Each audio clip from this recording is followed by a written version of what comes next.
Live from downtown Detroit, home of WDIV and Click on Detroit, Local 4 News at noon starts now. What we're learning about a DPD sergeant who has been suspended, who was supposed to be at the house where Officer McLean was shot and killed. Plus, breaking news, Albania sees its strongest earthquake in decades. At least 16 people have been killed and more than 600 injured while setting off a race to find victims buried underneath the rubble. But first, Brandon tracking some wet weather as we take a look outside through our sky cam. And that tops our show here at noon. And before we talk rain, what's on tap for us right now, Brandon? Guys, it's looking really nice, just like yesterday. First half of the day, a little nicer than what we expect through the second half of the day. But we're 51 already at Metro Airport, 51 South Zone Monroe, middle 40s in our west and north zones, Howell at 46. Seeing temps around 52 degrees with a nice blend of sun and clouds, well above average, back to fall. We forgot fall was still out there, but we've got it. Clouds do fill in after 3 o'clock. It'll become a lot more cloudy through the late afternoon and evening. Two systems converging, one snowmaker to the west, rain coming out of the south, but it is mainly rain for us. You see a couple of isolated evening showers, but the heavy stuff really comes to us around midnight and beyond. It's going to be a soaker of an overnight where we could get an inch of rain in spots. So tricky travel Wednesday morning, hydroplaning and the like. The other big weather story, of course, is this situation in Albania near the capital there. This was this afternoon, Albanian time, a 6.4 magnitude earthquake that hit. Considered strong in the Richter scale, several strong buildings were destroyed. It was a deadly earthquake as well, multiple aftershocks as well. It killed at least 16 people, injured more than 600, while setting off a race to find victims buried under the rubble. And Chapman Bell has a look inside the recovery effort. The moment the ground begins to shake as a magnitude 6.4 earthquake rocks Albania. Buildings collapse, residents fleeing their homes and gathering on the streets. The shallow quake striking near the capital Tirana just before 4 o'clock in the morning local time. In darkness, a search for survivors in the region begins. A child is pulled alive from the carnage. Hospitals start to fill. This patient calling the event a horror. The country's prime minister surveying the damage, saying government officials are intensively working to save lives at the fatal spots. Today, rescue teams continue digging with their hands and heavy machinery, while also recovering bodies of those killed in the most powerful earthquake to hit Albania in decades. Authorities warn the death toll could grow as there's no indication how many could still be trapped in the rubble, as scores of aftershocks follow the deadly earthquake. Chapman Bell, NBC News, London. And we have even more breaking news right now closer to home. That's where there is some sort of police situation that's happening now in Livonia. This is happening on Munger, right in the area of 6 Mile and Levan. Police are there investigating after a court officer thought they heard shots from inside of the home. Now, this is still happening right now. Of course, we'll keep you updated with any new information. We also have breaking news. Get this, the Michigan Department of Transportation today said a mistake was made and a portion of that big I-75 modernization project has to be replaced. MDOT says a contractor used an incorrect mix of concrete on the 2 left lanes of northbound I-75 between 13.5 and 14 Mile roads and on the shoulders of the Big Beaver and Rochester roads exit ramps. What does that mean? Well, MDOT says the pavement is safe for now, but its long-term durability is in question at this hour. We are working this story, and we'll have more tonight when you join us for Local 4 News at 5. By the way, that pavement will be removed and replaced next year, paid by taxpayers. Following breaking news out of Southfield, where shots have been fired at a T-Mobile store, we're being told it happened on West Outer Drive in Southfield. Let's bring in Jason Colthorpe. He's live at the scene. Jason, what do we know so far? This just went down about an hour ago, Karen. The call went out as a robbery at this T-Mobile with a shooting. And I want to show you something. Take a very close look at the front door of this T-Mobile store. You can see a bullet hole in the bottom right of the door, and then another one to the left there where that whole pane is shattered. You can see police on the scene here. Very initial stages of this investigation. We don't know the condition of a person that we believe was shot in all of this. We also don't know if police have the shooter in custody. But Sonny, if you want to look this way, I want to show you just how widespread the kind of the initial investigation is. You can see police all the way in the distance across the parking lot there, beyond that fence, investigating there. They've also been looking this way, possibly as whichever way this shooter took off. There are about 4 T-Mobile employees in the parking lot that do not appear to be hurt. So we don't know if it was an employee who was hurt or the suspect or someone who was a customer at the store. A lot of questions still about this. As we say, a fluid scene, still a lot of investigating to be done here. As soon as we know anything concrete, we'll have it for you.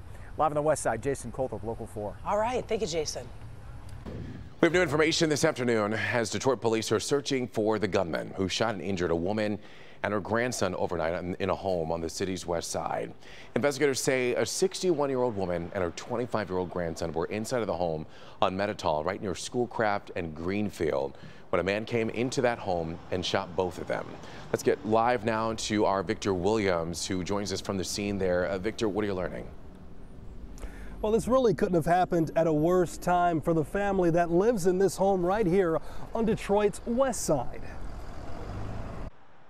Neighbors living on Metatol are still in a state of disbelief, finding out members of the community were shot in cold blood overnight. A 61-year-old grandmother and her 25-year-old grandson were both found in this home, both with gunshot wounds around 12:55 a.m.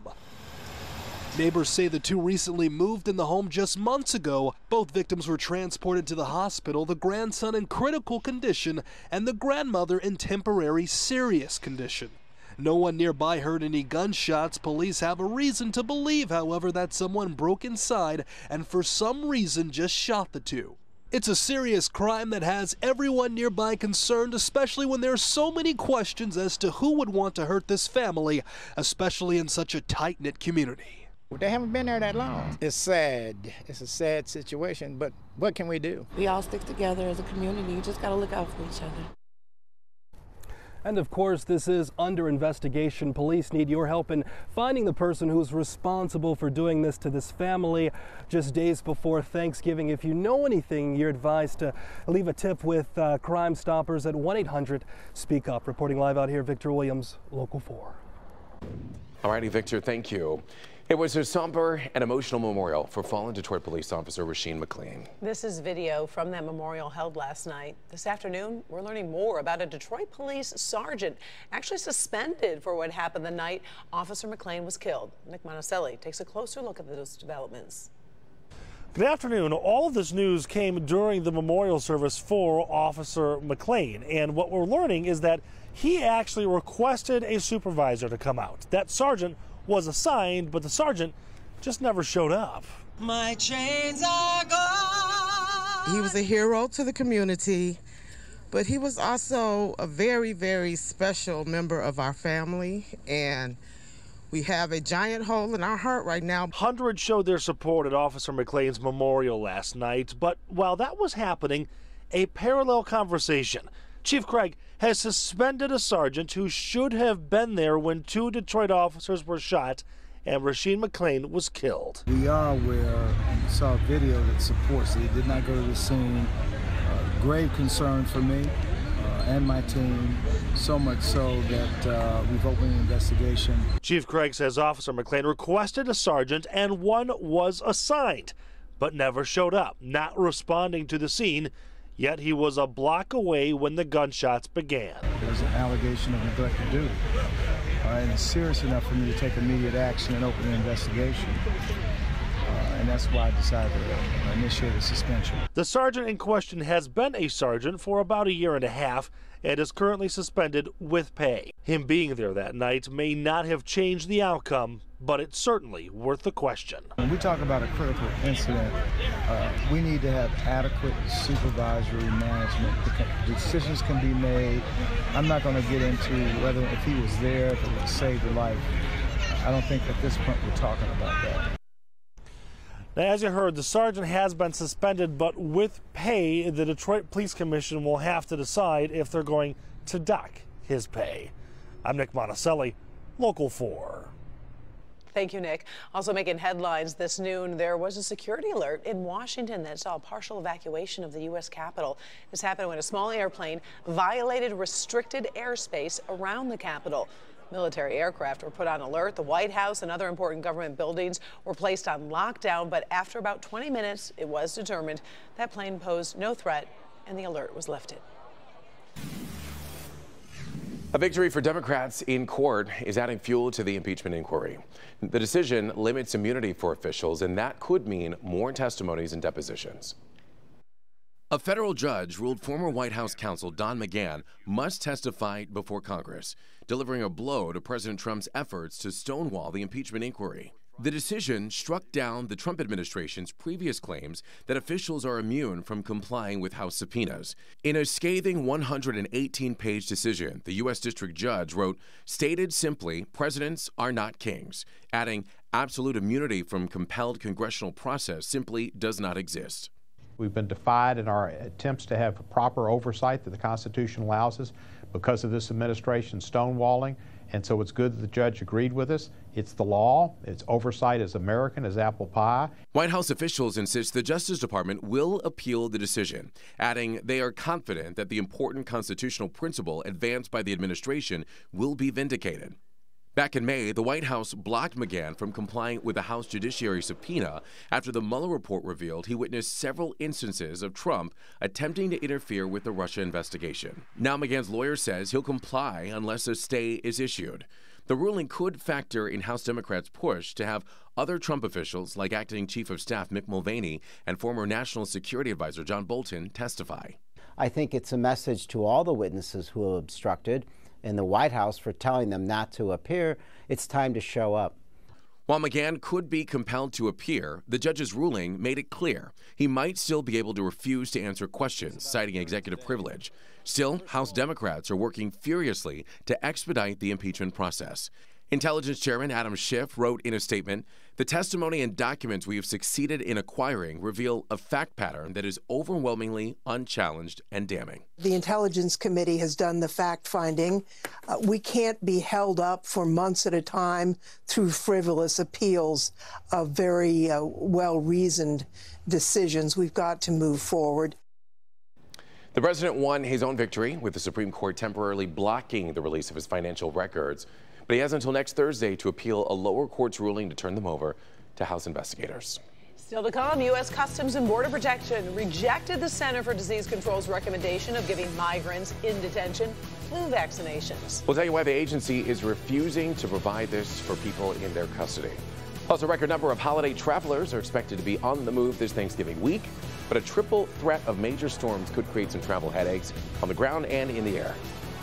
I'm going to get you away from those malls and away from that computer keyboard by taking you to a fantastic, undiscovered, maybe to you, wonderful downtown where you can have a great lunch, get a great glass of wine, and go big by shopping small. I'll see you today at 4 on First at 4.